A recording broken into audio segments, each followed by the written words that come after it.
Funny story about Mario 64 DS is that I a buddy of mine from work found a box of PSP and DS games. He gave it to me, and inside they belonged to his daughters, and he gave me, I got not one but two copies of the Hannah Montana game on DS.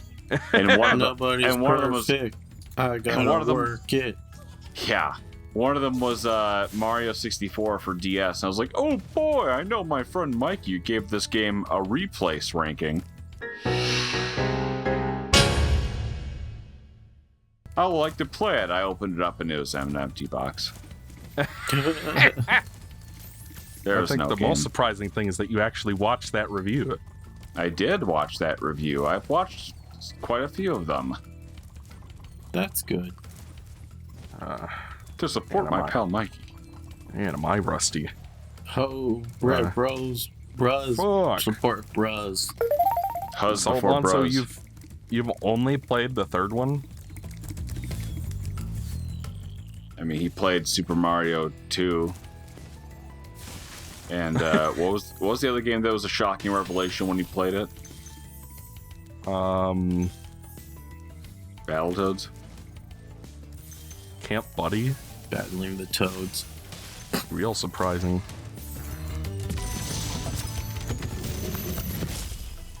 So the original soundtrack for these games was composed by Stuart Copeland, who was the drummer for a band called The Police. The Police. Roxanne, you don't have to turn out to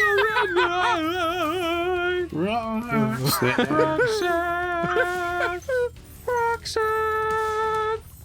Yeah, Ethan, your falsetto was really funny. We're in like hour 3 of recording. It's singing time. Yay. Wait, we only recorded an hour though. From Shadow. We started at 2 o'clock. And it's 4:05. You know that there's no daylight savings time in Arizona, you lucky sons of cocks. It's so great. I don't gotta worry about your guys' mistakes. There was a point in the first game that my sister, when a certain character came up on screen, she like intently hovered her finger over the power button of the TV, and when he got to a certain line of dialogue, she turned it off. So that she's like, he says something inappropriate. And I have no idea what she was talking about, or what an E-rated game could possibly say that was inappropriate that she was sheltering me from seeing. What is it, Mikey? What is it? I can't remember off the top of my head. I think she was just messing with you, man.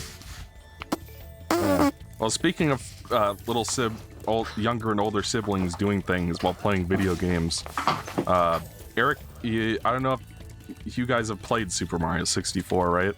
Yeah. Not really, no. There's a pyramid. There's a desert level with a pyramid in it. And when you go inside, there are thwomps covered in bandages, so they're like mummy thwomps. They're called Grendels, I think, or Grundles. And Eric used to be so scared of the mummy thwomps that I had to put sticky notes over the CRT TV screen so he couldn't see them and get scared.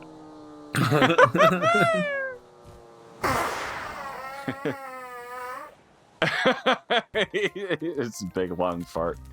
Oh, that's why you were laughing. I thought you were laughing because of I Eric. was laughing. One went into the other. I was laughing at Eric. He got so scared. He had to were they stationary on the screen or what? No, I had to like motion track the thing with it. So like you had one hand on the controller and one hand on the sticky note that you were constantly picking up and setting down? Yeah, he was like maybe 6 or 7 years old, so... That's way too old to be scared, but there's no way.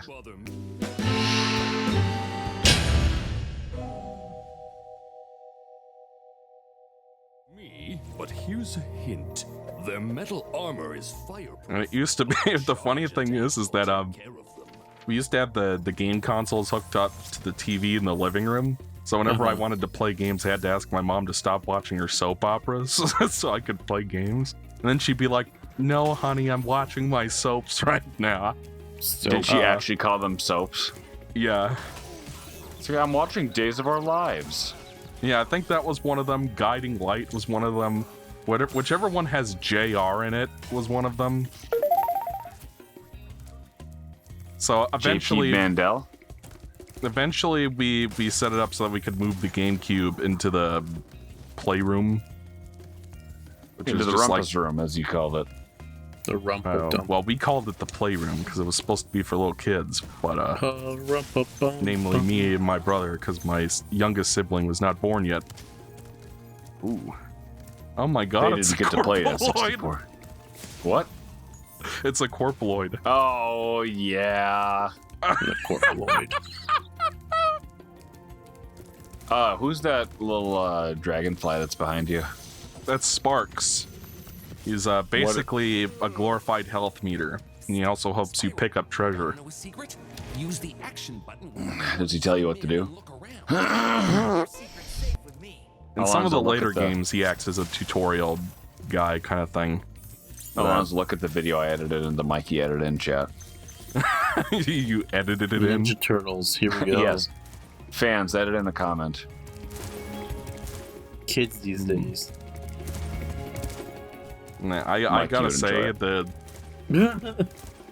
because whenever people think of the TMNT theme song, they're thinking of the Heroes in a Half Shell one. But I think the 2003 theme is way more memorable. Turtles counted off. 1, 2, 3, 4 turtles. There's no one better. Watch out for Shredder! They're like no others. Those teenage brothers. 1, 2, 3, 4 Teenage Mutant Ninja Turtles. Teenage Mutant Ninja Turtles. Yep, 1, that's 2, the one. 3, 4 turtles. I mean, I remember it even though I never actually watched the series. Every time the theme song would toy come on, I'd commercials. listen to it. And as soon as the show started, I would turn it off and go do something else. Just like your sister turning off the game when it reached that line of dialogue. I expected maybe he says the word shit or something. I didn't know. No, but I they was do old enough to actually read say yet. in the show as a joke. Sometimes they say, "What the shell?" What the shell are those things? Yeah. In the It's first actually a Teenage really good show until it wasn't. But yeah, first 4 seasons are good. I don't know. I really am not big on cartoons anymore, even though I have my favorites. I'll go back and try to watch some, and I'm like, wow, I cannot sit down and watch another episode right now.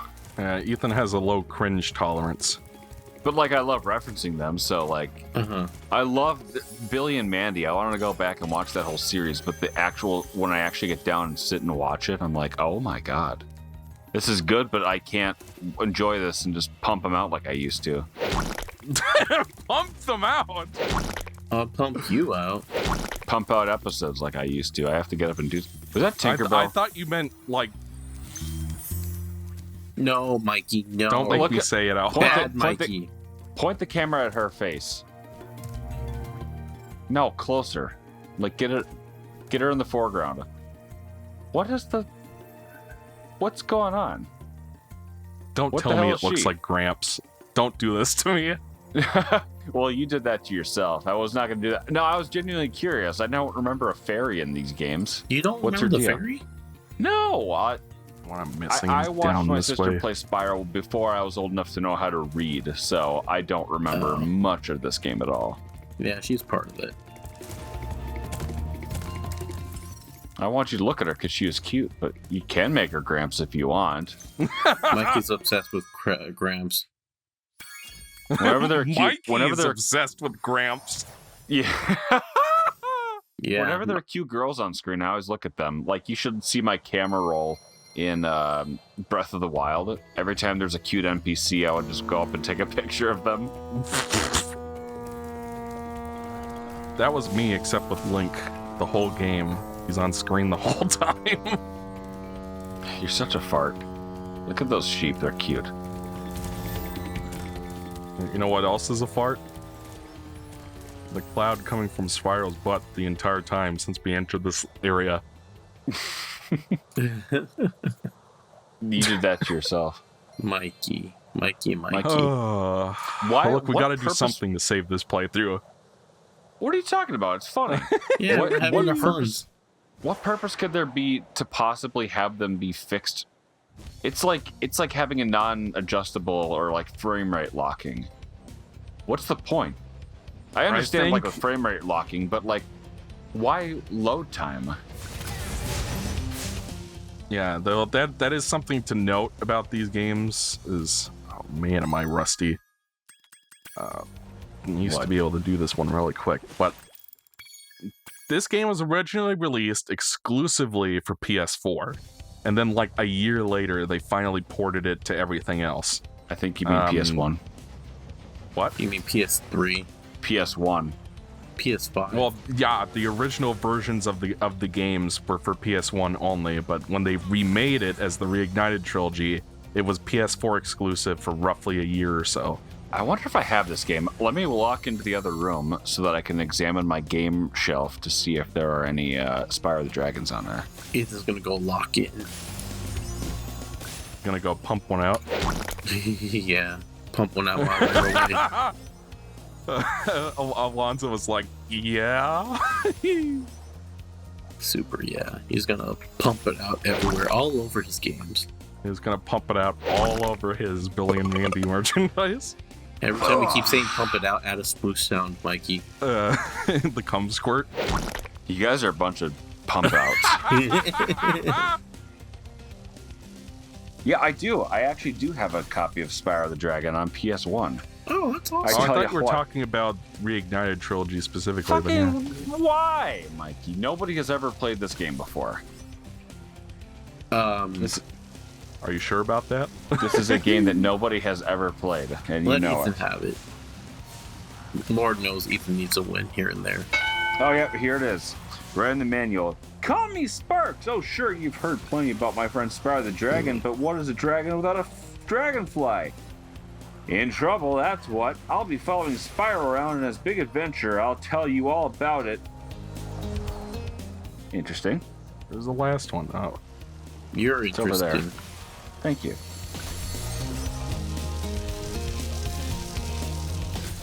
Today was leg day. I'm tired. I'm tired. Just, Alonzo's hungover. yeah. Well, not much. many. No, Hey, look, just it's drinks. it's the note. It's the Sorry. note section. aren't allowed. The thing I always thought you're supposed to send back to the developers. Yep. It's the funniest part. I'll fart on you. I'm kind of curious. Watching you play this, I kind of want to go back and play Spyro the Dragon on PS1. That'd be fun. This game does look like a lot of fun. They are. Number 3's the best, though. I will say it kind of starts out a little.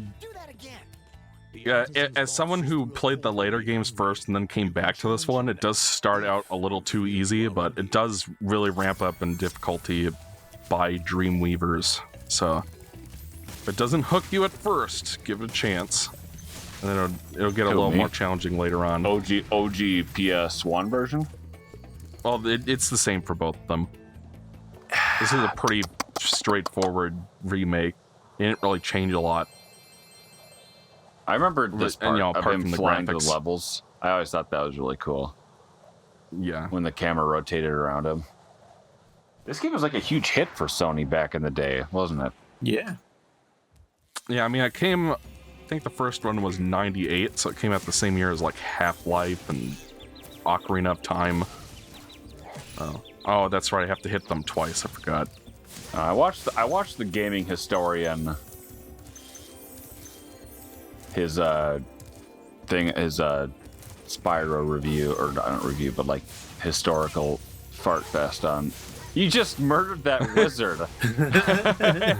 Just like, it wasn't like any video game death where he just like falls up and hits the wall and gets stuck into the wall like that, just there. He literally fell off to his doom. You murked him. We sent our mustachioed friend plummeting towards his doom. You murked the fart out of him. It looks like. As Ethan once said. Balls. Why are there so many damn wizards? Yeah. Well, that's the worst thing about Sparks being gone, because he's your health bar, basically, is that now you have to walk into everything manually. Mikey, reverse engineer a disc of this game, decompile all of the assets and play the animation of the wizard dying in reverse so that he can fart his head up off of his ass. I lost track of that entire request. See, like, What? you have to do Like it, you Mikey. do all of this work that basically amounts to stick the model in something and play the animation in reverse. Yes.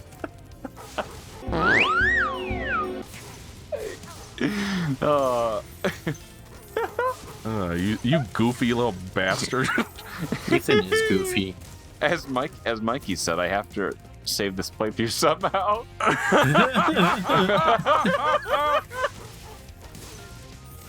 Yes. What's up with all these fucking wizards, and why do they all look the exact? Well, they're looks like not Metal wizards, Slug. they're shepherds. We're gonna be seeing some actual wizards later on. They just have wizard-like hats. They're shezzards. They're whippers. Yeah. Whippersnappers. I had to censor Michael saying in the Goof Troop playthrough. What? Well, I was, and I didn't realize that was a.